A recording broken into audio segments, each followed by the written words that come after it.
तो कैसे हैं आप लोग। एक बार फिर स्वागत है आप सभी का हमारे एक और नए वीडियो के अंदर। तो आइए फटाफट से देखते हैं कि नाइट्रोजन साइकिल का क्वेश्चन अगर हमारे एग्जाम में आ जाता है तो कैसे और क्या आंसर इसके सोल्यूशन में हम लोग लिखने वाले हैं। अब आप लोग नाइट्रोजन साइकिल के बारे में कुछ और बातों को लिखें उससे पहले आप लोग को ये जानना चाहिए कि हमारी धरती पे हमारे एटमॉस्फेयर में कितना नाइट्रोजन मौजूद है। हमारे धरती पे हमारे एटमॉस्फेयर में इस समय पे 78% नाइट्रोजन मौजूद है, जो कि हर एक गैसेस में सबसे मैक्सिमम अमाउंट में है। अगर हम दूसरे गैसेस की बात करें तो वो हाइड्रोजन हो गया, कार्बन डाइऑक्साइड हो गया, ऑक्सीजन हो गया। बाकी अदर गैसेस से कंपेयर करें तो नाइट्रोजन का जो अमाउंट है हमारे इन्वायरमेंट में इस समय पे बहुत ज़्यादा है। एंड यही मेन रीज़न होता है कि हमें हमारे इन्वायरमेंट को, हमें हमारे नेचुरल साइकिल को मेंटेन करना बहुत ज़रूरी होता है, क्योंकि यहाँ पे किसी गैसेस का अमाउंट बहुत ज़्यादा है, किसी का बहुत कम है।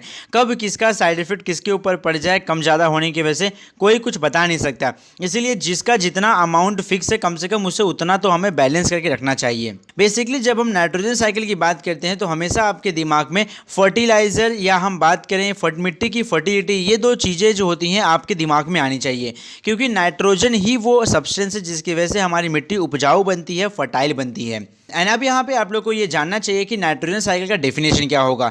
नाइट्रोजन साइकिल का बेसिकली डेफिनेशन ये होगा, the circulation and recycling of nitrogen gas. मतलब यहाँ पे जो हमारा नाइट्रोजन होता है उसका बार बार हर बार लगातार सर्कुलेशन होना और रिसाइकिल होना नाइट्रोजन गैस का अलग अलग कंपाउंड्स के फॉर्म में, बायोटिक और एबायोटिक के अंदर, इसे ही हम लोग कहते हैं नाइट्रोजन साइकिल। बायोटिक मतलब लिविंग ऑर्गेनिज्म, एबायोटिक मतलब नॉन लिविंग ऑर्गेनिज्म।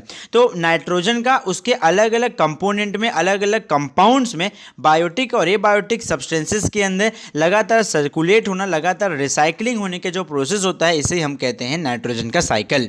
एंड क्योंकि यार नाइट्रोजन हमारे इन्वायरमेंट में 78% मौजूद है, मतलब उसका अमाउंट जब इतना ज़्यादा है तो धरती पे पाए जाने वाले हर एक ऑर्गेनिज्म के अंदर ये जो नाइट्रोजन होता है हमें देखने को मिलता है।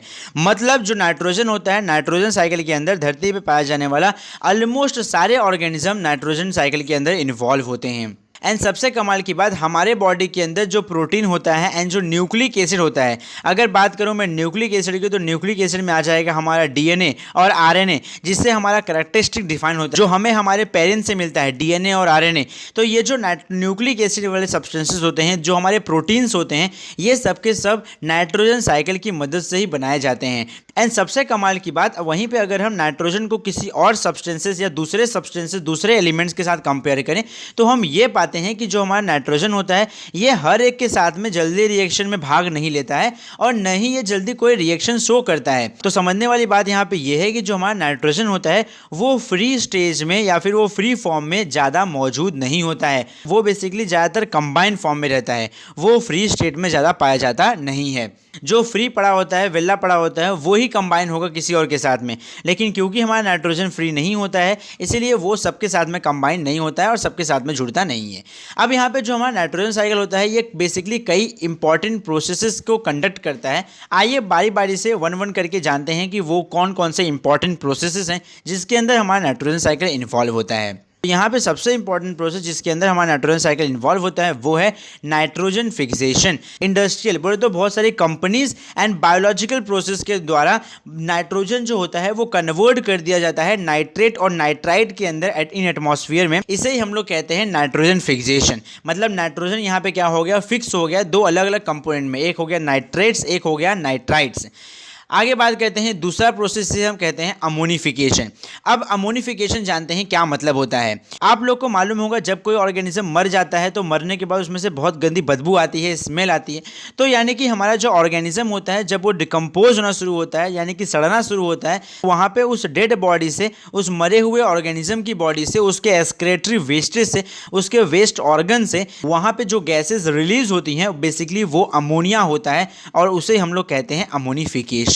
तो यहाँ पे हमने दो इंपॉर्टेंट प्रोसेस देख लिए। एक देख लिया नाइट्रोजन फिक्सेशन जिसके अंदर नाइट्रोजन कन्वर्ट होता है नाइट्राइट्स में और नाइट्रेट्स में, एंड दूसरा अमोनिफिकेशन, जब जानवर मर जाता है तो जानवर के मरने के बाद जानवर सड़ता भी है और जानवर के सड़ने के बाद जो गैस रिलीज होती है वो होती है अमोनिया गैस। तो इसे हम कहते हैं अमोनिफिकेशन।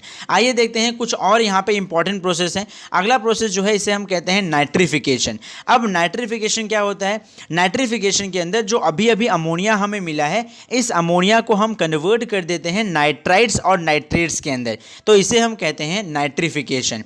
उसके बाद एक आखिरी प्रोसेस जो होता है जो नाइट्रोजन साइकिल रिप्रेजेंट करता है वो है डीनाइट्रिफिकेशन। मतलब नाइट्रिफिकेशन क्या होता है, conversion of ammonia into nitrites and nitrates. अब डीनाइट्रिफिकेशन के अंदर इसका उल्टा होगा, यहाँ पे जो हमारा नाइट्रोजन कंपाउंड होगा ये कन्वर्ट हो जाएगा नाइट्रोजन गैसेस के अंदर, तो इसे हम कहते हैं डीनाइट्रिफिकेशन। तो इस तरीके से यहाँ पे नाइट्रोजन साइकिल होता है समाप्त।